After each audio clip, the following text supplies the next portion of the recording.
나머지 세 분 소개를 간략히 드리겠습니다. 정필은 교수님이 제 옆에 교원대학교 오셨습니다. 또 법무법인 광장 고한경 변호사님, 법무법인 태평양의 강태욱 변호사님 오셨습니다. 그 이외에 이제 발표자, 토론자 분들은 이제 그 전 세션에서 이제 들으셨으니까 제가 별도로 소개 말씀은 드리지 않겠습니다. 저희가 지금 한 40여 분 시간이 있는데요. 사실 이제 토론을 충분히 하기에는 시간이 뭐 그렇게 많지는 않기 때문에 곧바로 시작을 하겠습니다. 이제 토론자, 그래서 세 분 말씀을 간략히 듣고요. 그리고 현장에 지금 계신 한 10분 남짓 되는 분들, 또 온라인으로 접속하신 분들 질문을 받아서 그 질문에 대해서 논의하는 걸로 하겠습니다. 소개 말씀 올린 순서대로 정필은 교수님, 고한경 변호사님, 강태욱 변호사님 요 순서대로 토론을 듣도록 하겠습니다. 정 교수님.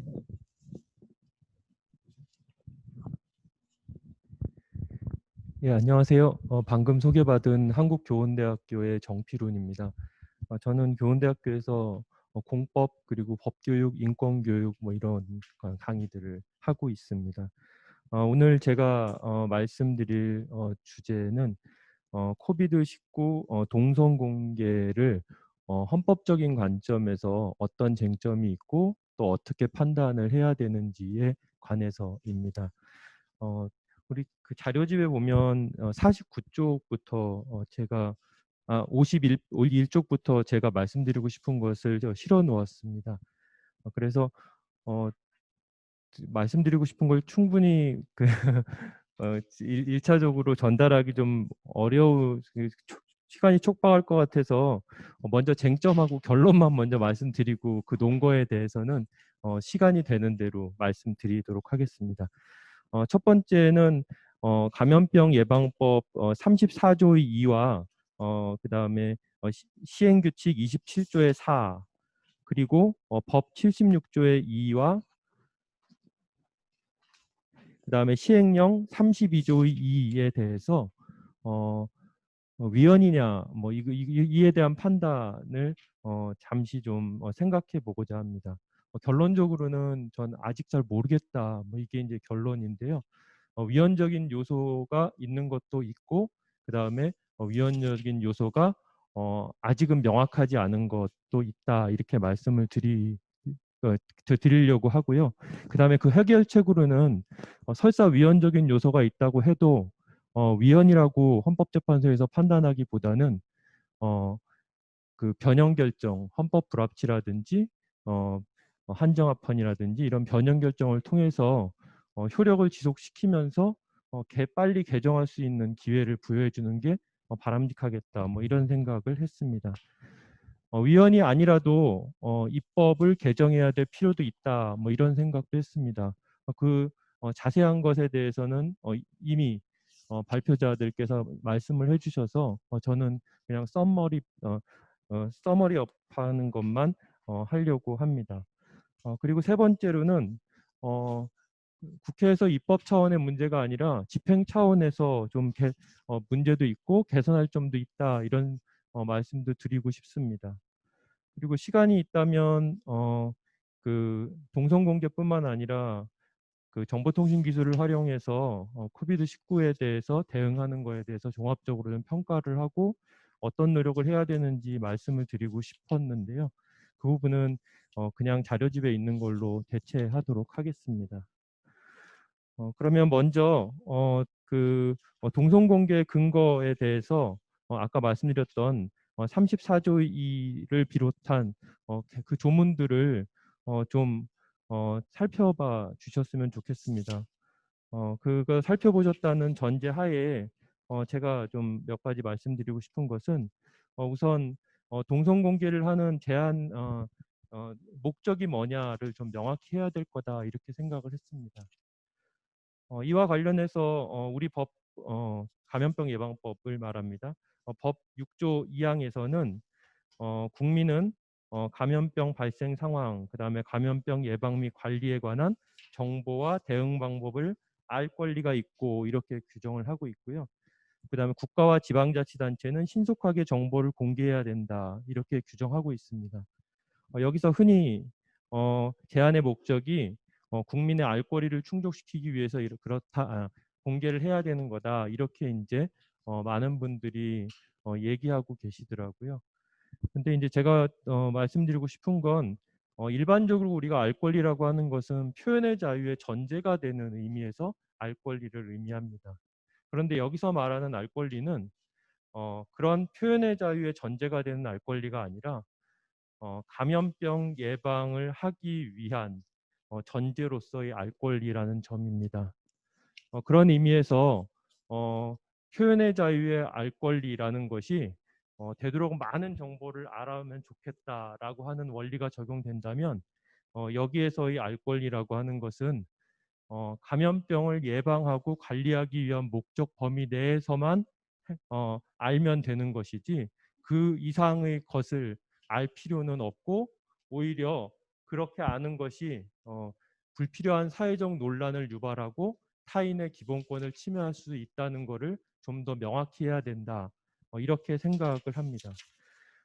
여기서 말하는 알 권리는 어, 아까 말씀드렸듯이 표현의 자유로서의 전제로서의 알 권리가 아니라 어, 자기의 생명과 안전, 생명권과 안전권을 지키기 위한 전제적인 권리로서 알 권리를 의미해야 되고 따라서 헌법 21조가 근거가 아니라 어, 시민의 생명권, 건강권의 어, 근거가 되는 헌법 조문이 헌법적인 근거가 돼야 된다.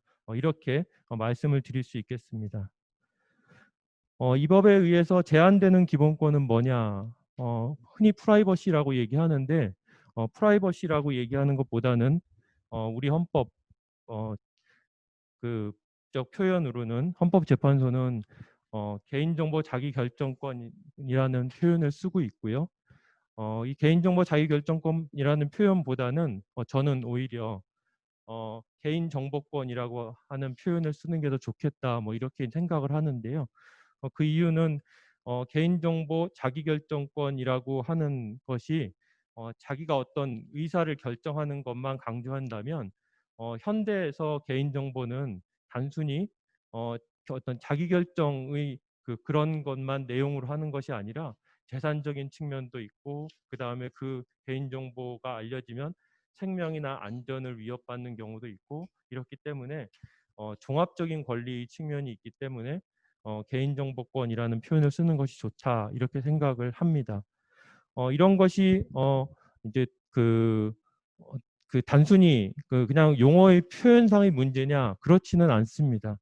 어, 그, 그 모든 기본권은 어떤 개별적인 기본권마다 내용과 한계를 가지고 있기 때문에 어떤 기본권이라고 확정하는 것이 대단히 중요한 문제라는 것을 말씀을 드리고 싶습니다. 그다음에 제한이 정당하냐? 다시 얘기하면 혹시 이러한 제한이 과도해서 위헌은 아니냐? 뭐 이런 판단도 필요한데요. 이런 판단을 하는 데 있어서는 헌법 37조 2항에 의한 판단이 필요합니다. 우리 헌법 37조 2항은 국민의 기본권은 국가 안전보장, 질서 유지, 공공복리를 위해서 필요한 경우에 한하여 법률로서 제한할 수 있도록 규정하고 있습니다. 여기서 그러면 지금 현재 이 법이 지향하는 바가 뭐냐? 국민의 알 권리를 추구하기 위해서 기본권을 제한하는 것인데 그 목적이 구체적으로 뭐냐? 결론적으로 공공복리를 위해서 그렇다 이렇게 공익으로서 포섭을 할 수 있고요. 그다음에 형식적으로 그럼 정당하냐? 법률이 아닌 아까 보신 것처럼 시행령이나 시행규칙 정도에서 구체화되는 것이 정당하냐 뭐 이런 것도 이제 판단이 필요한데요. 결론적으로 제가 조문을 살펴보니 34조의 2는 제1항에서 정보 공개를 해야 된다라고 규정을 하고 있고 어떤 정보를 어떤 방법으로 어, 그 어, 즉 공개할 것인지, 그 다음에 그 공개가 잘못됐을 때 이의 신청을 어떻게 할 것인지, 이것은 모두 보건복지부 령으로 위임되어 있었습니다. 그래서 형식적인 측면에서 보았을 때 포괄적 위임입법 금지의 원칙에 위배될 소지가 있다, 이렇게 생각이 됐고, 이 부분은 형식적인 측면에서 앞으로 수정이 필요하다. 법률에 기본적인 사항들을 규정하고 시행령이나 시행규칙에서 구체화하는 것이 필요하다, 이렇게 생각을 했습니다. 이런 한도 내에서는 위헌적 측면이 있다는 생각이 들었고요. 다만 공개 그 자체가 과도하기 때문에 위헌이냐, 이런 것도 좀 살펴보아야 되는데요. 결론적으로만 말씀드리면, 일단 그 오늘 논의가 되었던 것처럼 그 효과나 그 다음에 다른 방법을 선택할 수 있는 것에 다른 방법이라는 게 있는지, 그러니까 예를 들면 공개를 하지 않고 그 정보, 수집된 정보를 그 안에 있었던 사람한테 개별적으로 통보해 주는 게 오히려 효율적일 수도 있는데, 과연 그런 게 빠짐없이 잘 그렇게 될 수 있느냐, 이제 이런 것들이 판단이 되어서 다른 선택할 수단이 있는지 없는지 여부가 굉장히 중요할 것 같은데, 어, 발표자들 말씀을 들으면서 저는 생각이 들었던 게, 그럴 가능성도 좀 있겠구나, 이런 생각도 들었던 한편, 또 기술적인 한계 그들 때문에 그 방법이 오히려 아직은 우리가 채택할 수 있는 방법이 아니지 않나, 뭐 이런 생각도 들어서 좀 판단이 좀 조금 더 기술적인 방법들, 대학 선택 가능한 대안들, 이런 것들을 판단을 해야 그 문제에 대해서 위헌성 여부에 대해서 말씀드릴 수 있겠다, 이렇게 생각을 했습니다. 위헌은 아니지만 입법이 문제가 있다는 것들도 비교적 발표를 통해서 분명해졌다고 생각을 했습니다. 어, 그 제가 일일이 나열하지 않더라도 이미 말씀해 주셨던 것처럼 공개해야 될 정보를 어떤 정보를 공개해야 되는지 같은 것들을 법률이나 시행령에서 좀 더 명확하게 규정해야 되는 것이 필요하고요. 그 다음에 그 공개가 문제가 있을 때 이의 제기 방법, 절차, 처리 절차 같은 것들도 법률이나 시행령에 좀 더 명확하게 규정을 했어야 된다, 뭐 이렇게 생각이 됩니다. 그 다음에 그 정보가 언제까지 보관해야 되는지, 어떻게 폐기해야 되는지, 이런 부분도 아직은 뭐 법적으로 명확하게 되어 있지 않은 문제가 있습니다. 이런 부분 다 차제에 정비를 좀 해야겠다, 이런 생각을 했습니다.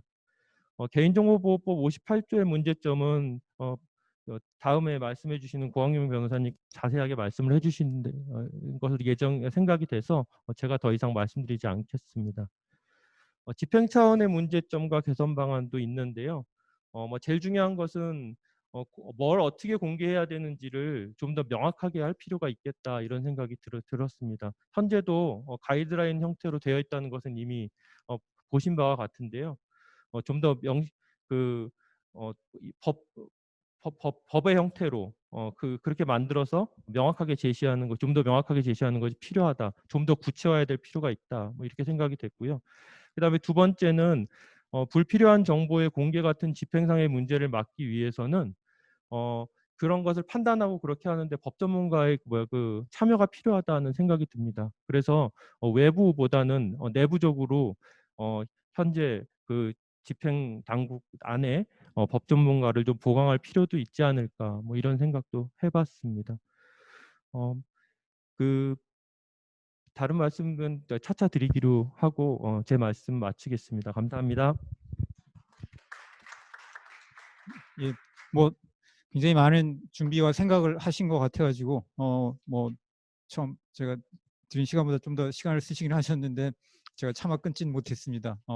뭐 그 헌법 공부하신 분으로서 이렇게 그 앞에 이제 발표자분들하고는 또 다른 참신한 말씀을 많이 해주신 것 같습니다. 곧바로 고한경 변호사님 말씀 듣도록 하겠습니다.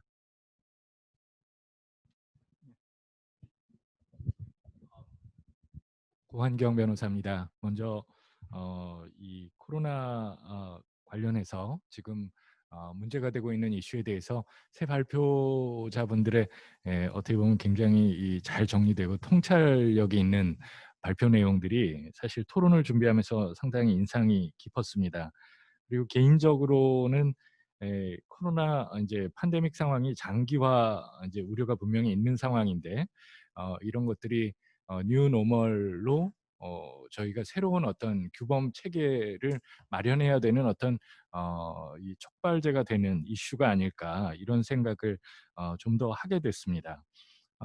특히 이제 방역을 이 지금 그 성공적으로 했다는 해외 언론 그리고 여러 정부 당국의 이 지금 칭찬들이 이어지고 있는데 다만 아직도 뭐 완전한 성공인지는 두고 보아야 할 일이지만 상대적으로는 잘 방역에 임하고 있는 것은 사실인 것 같고 우리 이 의료 진들 그리고 질병관리본부의 여러 당국자들께서 상당한 노력을 하신 그러한 부분에 있어서의 그 이 노고가 인정이 돼야 될 것 같습니다. 다만 이와 관련해서 당분간 프라이버시와 관련된 여러 가지 정보 인권적인 측면의 컨선들이 이 어떻게 보면은 이 개인정보 보호법 또는 그와 관련되는 감염병 예방법의 이제 추가적인 법 개정 논의 과정 중에 충분히 반영이 될 것이냐. 워낙 ICT를 통한 그리고 정보의 이 확보 그리고 동선 공개를 통한 방역 성공이라는 레거시가 강해져 있는 문제가 있기 때문에 사실은 그런 사회적인 합의로 다시 또 그걸 이끌어가고 디테일한 어떤 추가적인 보완책을 논의하는 데 어려움을 겪지 않을까 뭐 이런 노파심이 조금 들긴 들고요. 다만 그러한 어려움을 미리 선제적으로 이 전문가들이 모여서 없애고 여러 가지 합리적인 인사이트나 대안을 마련하는 차원에서 오늘 논의가 상당히 큰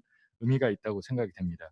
특히 이 확진자 정보 특히 동선 공개와 관련해서 낙인 차별로 이어진다는 비판들이 많았는데 그 후에 몇 차례에 걸쳐서 질병관리본부의 가이드라인 개선 그리고 관련한 이런 그 ICT적인 측면의 기술적 해결 방안이 마련된 부분은 다른 그 제도 개선 논의하고 비교해 보더라도 상당히 인상적인 대목이고 많은 부분이 사회적인 어떤 논의 수준들이 이 정부에 전달되는 속도라든지 그런 것들이 개선되고 있다는 그런 안도감도 한쪽으로 있는 것은 사실입니다.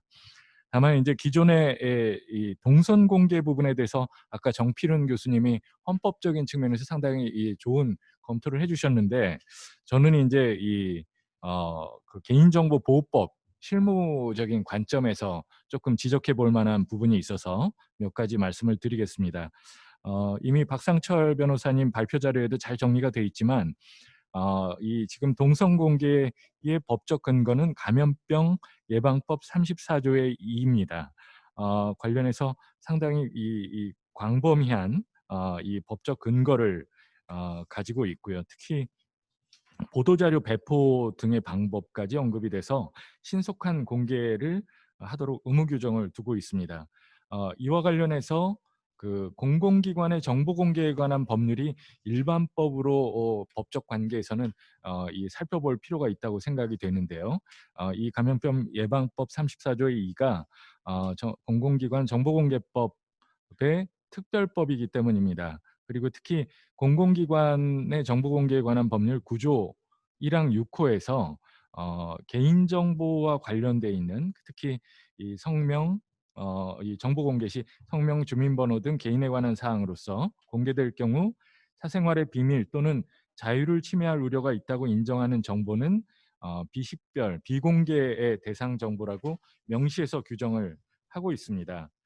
따라서 그 감염병 예방법에 따른 위치 이 확진자 동선 공개는 기본적으로는 사생활의 비밀과 자유를 침해할 우려가 있는 민감한 어떤 그 이 질병 정보하고 연계되기 때문에 원칙적으로 공개 그 자체의 개인 정보성이 있을 만한 정보의 공개는 이 금지된다라고 해석이 됩니다. 만약에 해당 규정을 위반했을 때는 개인정보보호법 15조, 18조 위반으로 형사 책임 민사 책임뿐 아니라 형사 책임도 문제될 우려가 있고요. 이와 관련해서 박상철 변호사님 그 장표에 흥미로운 포인트가 지적이 있는데 지방자치단체의 그 확진자 동선 공개에 대해서는 법적 근거가 부족한 부분이 있는 것 같다라는 지적은 상당히 앞으로 더 실무적으로 다툼이 되고 면밀히 검토돼서 만약 개선이 필요하다면 개선이 필요하다고 생각이 됩니다. 특히 이제 감염병 환자 관련해서 직장, 나이, 주소, 뭐 초기에 이제 31번 확진자가 대구 신천지 교도였기 때문에 그와 관련한 뭐 여러 가지 언론 보도들까지 많이 이루어졌는데 여튼 이 개인정보보호법 58조에서 언론에 대한 개인정보보호법 적용죄를 일괄적으로 하는 부분은 이번에 뭔가 개선이 필요한 거 아닌가. 특히 확진자 동선 공개를 아무리 지방자치단체든 정부부처가 개인을 식별할 수 있는 정보를 가리고 공개하더라도 그 부분에 있어서 이 언론에서 계속적으로 그 확대 재생산하는 어떤 그런 잘못된 보도 관행이 이 사회적인 낙인 차별로까지 이어지는 회복하기 어려운 손해로 이어지는 거 아니었나 이런 생각이 들고요.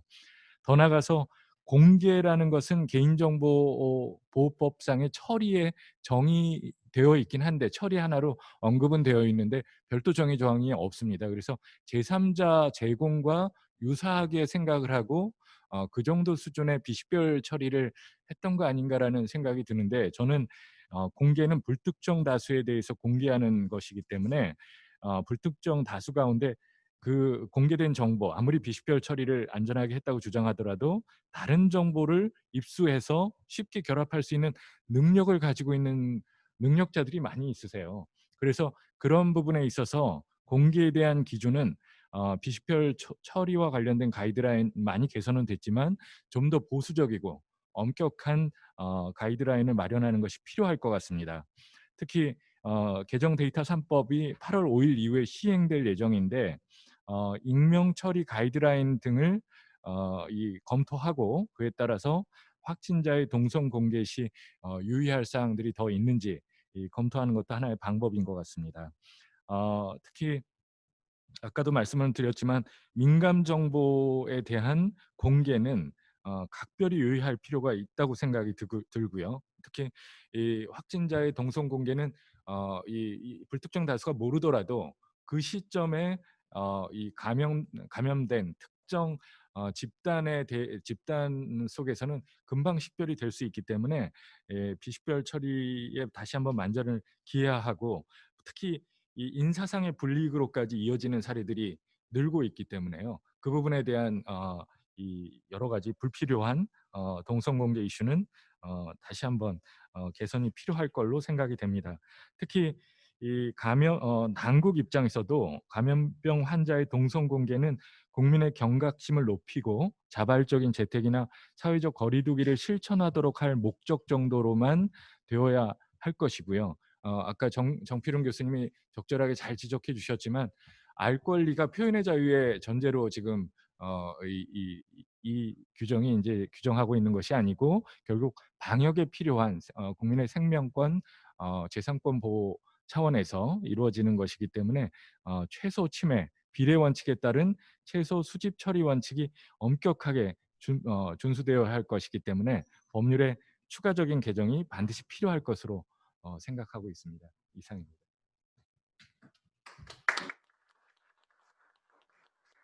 예, 고 변호사님 말씀 잘 들었습니다. 마지막 토론자로 강태욱 변호사님 말씀 곧바로 듣겠습니다. 네, 법무부 태평양의 강태욱 변호사입니다. 네, 세 분 발표와 세 분의 토론 잘 들었습니다. 시간이 많지 않아서 제가 발표문을 좀 준비를 했는데요. 간단하게 발표문 먼저 말씀을 드리면 지금 대부분의 문제되는 정보들 민감 정보들인데요. 지금 코비드 사태에 대해서 개인정보 측면에서는 지금 개인정보 59조로의 적용자 규정이 적용된다라는 취지로 논의가 많이 되고 있습니다만 그와 별개로 실제로 많이 처리되고 특히 공개되는 민감정보들 그리고 공개할 가능성이 있는 민감정보들에 대해서 감염병 예방법을 보면 이 건강에 관한 정보와 주민번호 등 고위식별 정보에 관해서는 규정이 있는데 다른 정보들, 아까 고학년 교수님 말씀하셨던 31번의 종교와 관한 정보들 이런 부분들은 좀 명확하지가 않은 것 같습니다. 먼저 사후약 공문이긴 하지만 이런 부분들이 좀 법리적으로 조금 더 수정이 될 필요가 있지 않나라는 생각을 하고요. 이게 65페이지에 말씀드린 부분입니다. 그리고 오늘 주제가 ICT 대응이긴 한데 결국에 지금 문제된 사례들의 많은 부분들은 기술적 조치에 대한 사항과 함께 관리 조치에 대한 부분인 것 같습니다. 즉 취급자의 범위를 어떻게 정할 것인지 그리고 그 개인정보 취급자들에 대해서 교육을 어떻게 할 것인지 이런 부분들이 중요하다라는 점을 다시 한번 더 새겨야 되지 않았나 하는 생각을 하게 되고요. 그런 측면에서 개인정보를 담당하는 감독기관에서 아주 디테일한 가이드들을 좀 내려줬으면 좀 더 낫지 않았을까 하는 생각을 해봅니다. 가맹정보의 이슈와 관련해서 마찬가지 말씀을 드리고 싶은데요. 공개되었을 때 이 가맹정보가 개인정보, 익명정보가 개인정보가 될 가능성은 상당히 높아지는 것 같고요. 이런 부분들까지 고려해서 실제로 공개할 때의 주의가 필요하다는 좀 말씀을 드리고 싶습니다. 그리고 지금 특히 동선 공개와 관련해서는 그 핵심적인 정보는 위치 정보인 것 같은데요. 위치 정보가 결국 다른 정보 통합해서 관리되고 규율되어야 된다라는 점을 잘 보여주는 사례가 아니었나라고 생각이 듭니다. 이 말씀을 드리는 것은 지금 위치 정보에 관한 법률이 따로 있어서 규율 체계가 별도로 운영이 되고 있다는 점을 말씀드리는 것이고요. 오늘의 논의와는 조금 다르지만 저는 지금 코비드-19 상황을 대비하면서 정말 많은 정보들이 쌓이고 그리고 이게 축적이 되고 있다고 생각을 하는데요. 이게 정말 통계 작성, 학술 연구 목적으로 잘 활용될 수 있는 정보들이지 않을까 하는 생각이 들고요. 물론 다른 많은 부작용 때문에 적절한 처리들이 필요하다고 생각합니다만 이를 통해서 추후 연구에 많은 도움이 될 수 있도록 잘 관리를 미리 할 필요가 있다라고 말씀을 드리고요. 제가 빨리 한 거는 질문을 좀 하려고 제가 앞에는 짧게 말씀드렸는데요. 먼저 박상철 변호사님 자료에서 제가 인상 깊게 봤던 부분이 특정인의 동선이 공개되지 않더라도 집합화를 예로 드셨는데요.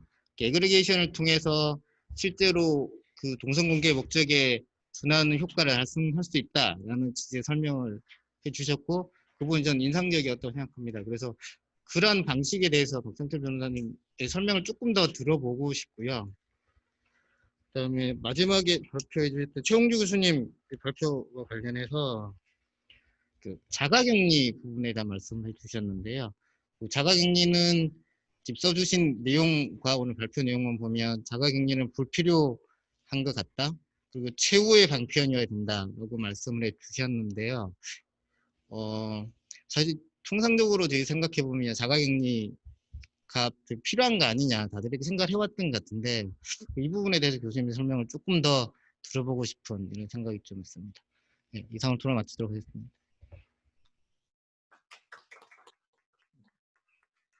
예, 고맙습니다. 토론과 질문을 이제 같이 해주셨고요.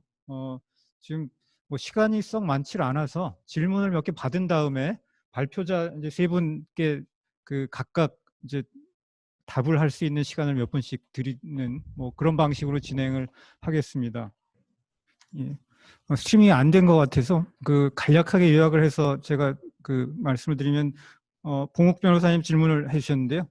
동선 추적 주로 아마 관련이 될 것 같은데 이 ICT 기술을 이용하고 하는 것들이 뭐 세계 여러 나라에서 각기 다른 형태들이 나타나고 있는데 글로벌 스탠다드라고 하는 게 앞으로 생겨날 수 있겠는가? 생겨난다면 어떤 것이 되겠는가? 뭐 이런 취지의 질문이십니다. 뭐 저 개인적으로는 지금 뭐 봐서는 하나의 글로벌 스탠다드가 아니라 뭐 몇 개의 좀 쪼개진 스탠다드로 가지 않을까 싶은 뭐 그런 정황 아닌가 싶은데 아무튼 이걸 뭐 발표자 여러분들이 다 어느 정도는 관련성이 있는 주제 질문 같아서 좀 이따가 말씀을 듣도록 하겠습니다. 혹시 현장에서 또 그 채팅 창에 올라온 질문이 많지는 않은데요. 그 좀 긴 질문이 하나 있어서 그거 제가 읽어드리겠습니다. 이거는 최홍조 교수님한테 직접 가는 질문입니다. 제가 읽겠습니다. 인상적인 발표 잘 들었습니다. 역학조사 현장에서 IT 기술이 없다고 말씀을 하셨는데 그 근거로 제시하신 사항은 광범위한 양적 조사가 아니고 단지 내러티브 인터뷰 사례 및 개인적인 그런 것 같습니다. 이런 걸 근거로 해서 주장을 뒷받침하기에는 좀 부족하지 않을지요. 역학조사 현장에서 의사결정이나 판단을 대체로 사람 역학조사관이 하고 있고 또 그래야 한다는 데는 동의합니다. 다만 향후 IT 기술이 사람의 역할을 더 적극적으로 보조하거나 심지어 양자 간의 주도권이 바뀔 가능성도 있다고 봅니다. 방역 등의 목적에 그러한 변화가 더 성공적이라면 마냥 거부할 수는 없지 않을까요? 이에 대한 의견을 여쭙고 싶습니다. 광주과기원의 김건우 교수님이 질문을 이렇게 해주셨고요. 또 그 박유정 박사님이 이제 질문과 코멘트를 쭉 여러 개 해주셨는데 그 중에 물음표가 있는 게 딱 하나가 있어서 그거 제가 읽어드리겠습니다. 이것도 최영주 교수님한테 하는 질문일 것 같은데요. 매스 스크리닝과 병원체 감시는 어떻게 다른가요? 라고 짧게 질문을 주셨습니다. 그리고 뭐 저도 사실 하나 질문이 근데 이건 그 어느 분한테 어쩌면 이희진 교수님 또는 저 조상현 연구관님 답을 잘해 주실 것 같기도 한데 그 약간 그러니까 데이터가 이제 질본에 모이면 이거를 세컨더리 퍼포스로 좀 잘 활용을 할 수 있는 그 아까 강택 변호사님도 비슷한 취지의 질문을 하셨는데 세컨더리 퍼포스를 잘 쓸 수 있으면 좋을 것 같은데 이게 뭐 그 3월 달 무렵에는 GitHub에 데이터가 올라오고 이런 게 언론에도 조금 보도가 되기도 하고 그랬던 것 같은데요. 지금 그 어떤 상황인지 그리고 그거에 대해서 조금 더 뭐 그 이제 또 몇 달 지나면서 어떻게 앞으로 이게 그 또 좋은 용도로 활용될 수 있는 방법이 있을지 적극적으로 모색하고 있는 게 있다면 뭐 그런 말씀을 좀 해주시면 좋겠습니다. 뭐 더 질문이 없으신 걸로 보고 지금 몇 개 질문 나온 거 기초로 해서 발표자분들 3분 그리고 조상현 연구관님 뭐 요 정도 이렇게 말씀을 간략하게 그 각자 뭐 3분에서 3, 4분 뭐 이렇게 시간을 갖고 지금 저한테 쪽지가 오고 있습니다. 예, 그렇게 해주시면 좋겠고요. 3분 중에서 그 최영주 교수님이 기차 시간 때문에 답을 먼저 하시는 걸로 하고 그다음 그 이의진 교수님, 저 박 변호사님, 저 조상현 연구관님 요 순서로 답을 듣도록 하겠습니다. 예. 아니요, 스탠드 있는 걸 이용하시면 됩니다. 네, 들리나요? 네, 네. 제가 발표를 잘 못한 것 같아요. 설명을 잘 못 드릴 것 같은데 그 제가 말씀드렸던 자가격리의 무용론은 아니고요. 자가격리는 보건학적으로 매우 필요하고 중요한 그런 방법인 것이 맞고요. 제가 말씀드렸던 것은 비자발적인 자가격리를 광범위하게 처벌하는 형태로만 규정이 되어 있는 지금 현재 법이 문제다라고 말씀을 드렸던 것이에요. 이미 이제 토론에서도 많이 말씀을 하셨지만 기본적으로 비자발적인 자가격리를 법적으로 규정하고 그 사람들을 처벌할 것이 아니라 실제로 자발적 자가격리를 유도하는 과정들 그리고 단계적으로 그러니까 예를 들면 이제 안심밴드까지 오는 과정에서 그 앞단에 이미 처벌은 사실 가능하거든요. 지금 현재 법은 그게 아니라는 거죠. 제가 말씀드렸던 것은 사용 가능한 다른 대안적인 접근들을 최대한 진행을 하고 정말 마지막에 남는 극소수의 사람들에게 처벌에 대한 접근들을 하는 것은 저는 어쩔 수 없는 과정이라는 생각을 동의하고요. 기본적으로 문제는 지금 현재 법이 선택 가능한 다른 대안에 대한 고려를 전혀 하지 않고 있다라고 하는 부분이 문제다라고 말씀을 드렸다면 아마 조금 설명이 될 것 같고요. 그리고 이제 인터뷰만 가지고 ICT 기술이 없다라고 표현을 하는 거는 과도하지 않냐에 동의하고요. 뭐 동의하는 부분은 그렇습니다. 저희가 아직 연구가 끝나지 않았고 질적 연구가 양적 연구와 저는 다른 형태로 인과관계 추론을 하기 때문에 질적 연구의 결과가 양적 연구의 결과가 서포트되지 않는다고 원인이라고 말할 수 없다라고 하는 데는 전 동의는 못하고요. 문제는 질적 연구의 핵심 세츄레이션이라고 하는 과정들이 아직 더 되지 않았기 때문에 충분한 세츄레이션을 통한 질적 연구 결과에서 역시 결론적으로 ICT 기술의 효능이 상당히 떨어진다라고 한다라고 하면 저는 뭐 없다라는 표현은 제가 했던 표현은 아니라 그 인터뷰에서 나왔던 내용이어서 단어를 제가 썼던 것이고 상당히 미미하다라고 하는 것은 저는 볼 수 있을 것 같은데 그것이 지금의 결론일지 지금 제가 확답드리기는 좀 어려울 것 같습니다. 어려울 것 같고 조금 더 살펴봐야 될 문제인 것 같고 아까 이제 저는 연구관님이 설명을 아주 토론을 잘 해주셨다고 좀 개인적으로 생각을 하는데 지원 시스템이라는 표현에 저는 답이 다 있다고 생각을 합니다. ICT 기술은 지원 시스템이고 실제로 역학조사는 사람이 하는 것은 저는 그것은 변하지 않는 진리일 것이다 생각을 하고요. 그 지원 시스템이 어떻게 잘 역학조사관, 사람들의 행위를 보조할 것인가 라고 하는 형태의 이노베이션은 저는 뭐 동의하지 않을 이유가 없다라고 생각을 합니다. 그리고 마지막으로 매스 스크리닝과의 병원체 감시는 제가 연구관님께서 훨씬 더 답변을 잘 하실 것 같아서 네, 얘기해 주시면 좋을 것 같습니다. 네.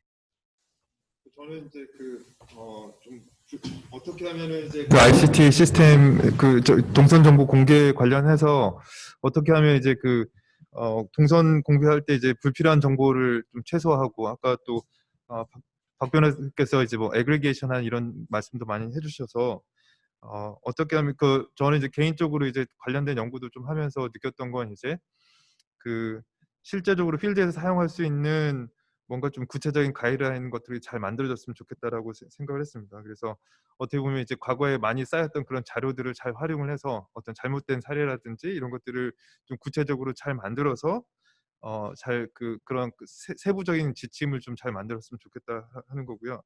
그 다음에 사실 이제 이런 것도 사실 이제 새로운 이제 ICT 시스템을 개발을 해서 정보 동선 공개를 하기 전에 이제 그런 시스템에 집어넣어서 이제 뭐 어떤 이제 오류 같은 거라든지 개인정보 침해에 대한 그런 진단 같은 걸 해서 이제 조사관들한테 알려주거나 아니면 이제 그런 것들을 인터랙티브하게 이제 교육도 시켜줄 수 있는 그런 시스템들도 좀 더 이제 적극적으로 저희가 그런 이제 개인정보 보호 측면에서도 이제 ICT 기술을 활용을 해서 적극적으로 좀 대응을 할 수 있을지 않을까 이렇게 생각이 듭니다. 네, 이상입니다. 네, 박 변호사님. 강 변호사님 지적해 주신 애그리게이션 방법 관련해서는 우선은 현재 여러 가지 식별자나 식별자에 준하는 정보들, 예를 들면 연령, 성별, 지역 이런 것들이 공개가 되어 있는데 그런 것들이 우선 좀 삭제돼야 될 것 같습니다. 물론 새로운 질병이 발생해서 어떤 특정한 성별이나 연령별로 감염력에 현저한 차이가 있다는 과학적 증거가 입수되고 그것이 여러 가지 실증 분석을 통해 입증될 경우에는 그걸 공개할 필요가 있을 수도 있습니다만 그런 증거가 있기 전에는 그런 걸 공개할 전혀 아무런 공익이 없다고 생각합니다. 그리고 그런 것들이 삭제된 상태에서 개인별로 프로파일링을 해서 확진자 1, 확진자 3 이렇게 할 것이 아니라 그날 방문하는 것을 한꺼번에 모아가지고 오늘 이 광화문 지역을 방문한 10명의 확진자는 여기 시간대별로 갔습니다. 이렇게 공개해도 아까 말씀 주신 헌법적으로 우리가 달성해야 되는 공익, 즉 단순한 라이트 노우나 아니면 인포메이션에 대한 프리덤이라기보다는 그냥 우리가 실제 달성해야 되는 공익은 어웨어니스일 겁니다. 질병에 대한 어웨어니스는 그런 어그리게이션으로 충분히 달성할 수 있고 방금 이교수님께서 지적해 주신 여러 가지 측정할 수 있는 장치를 통해서 좀 더 구체적으로 얘기하면은 어떠한 동선과 정보가 공개됐을 때 그러한 특성을 가진 사람이 몇 명인지 에퀴버런스 클래스라고 하는데 수학에서 그것이 몇 명인지를 기준을 세워서 그보다 지나치게 특정성이 있으면은 공개 과정에 걸러내야 되지 않는 그런 아이디어를 낼 수 있을 것 같습니다. 그리고 본고관장님 지적해 주신 글로벌 스탠다드 관련해서는 현재 사실 EU가 그걸 좀 자기들이 선도한다고 그러고 하면서 블루투스 기반으로 이제 굉장히 디센트럴라이즈드 방식으로 하고는 있는데 아까 말씀드렸듯이 앱이 최소한 60%, 약 60% 정도는 깔려 있어야 성공이 되는데 그조차 달성한 나라도 없고 굉장히 역학조사관을 도와준다는 측면에서는 제대로 된 기능을 수행하고 있지 않으면서도